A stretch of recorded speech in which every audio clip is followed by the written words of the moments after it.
First, a feud between a few city leaders over an art request to paint a blue line outside the Tucson Police Department. Mayor Romero says the person who submitted the request has ties to white supremacist ideology. A note before we get to the story, though, we reached out to everyone involved, including Timothy Cicilline. He's the man Romero says has white supremacy ties. Now, he originally said he would speak to us. He backed out, but said he'll talk to us tomorrow. Now, in this story, we're using a public Facebook post from Cicilline. Here's Taja Davis, who heard from the mayor today. Mayor Romero is calling out Ward 4 council member Nikki Lee and city manager Michael Ortega after she says they approved a public art request from someone with ties to white supremacy. Here's some background provided from Councilmember Lee. In a statement, she explains how a group called Tucson Back the Blue Line sent in several requests to, quote, safely paint a single blue line in front of the main police station on Stone Avenue to illustrate their support of Tucson officers. She helped send the request to the city manager, Michael Ortega, who then received the request, gave information regarding the permit process, and approved it. Now, Mayor Romero says she heard about the request from a City of Tucson employee who was concerned city manager Ortega may not have taken the background of the person who requested this art seriously.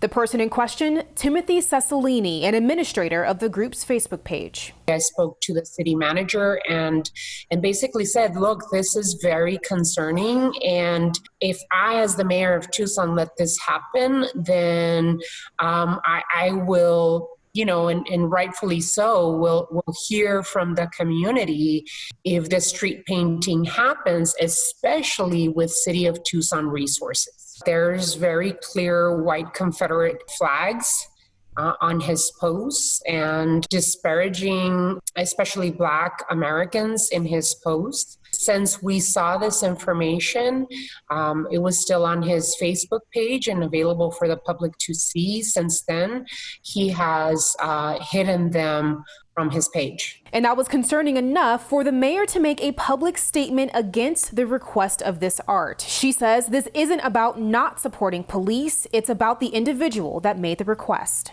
I'm not going to stand by when there is malicious intention and a person that has displayed white supremacist, racist points in his social media come to the City of Tucson and use City of Tucson resources to sow hate and division. I'm just not going to allow that.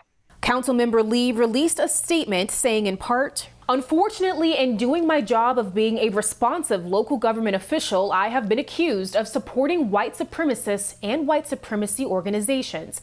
I am disgusted at this allegation.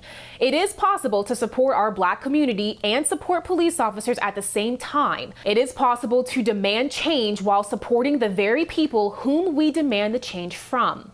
In a Facebook post from Cicilline says in part, "First and foremost, I am not in any way a white supremacist. That is a lie, and it's slandering my name.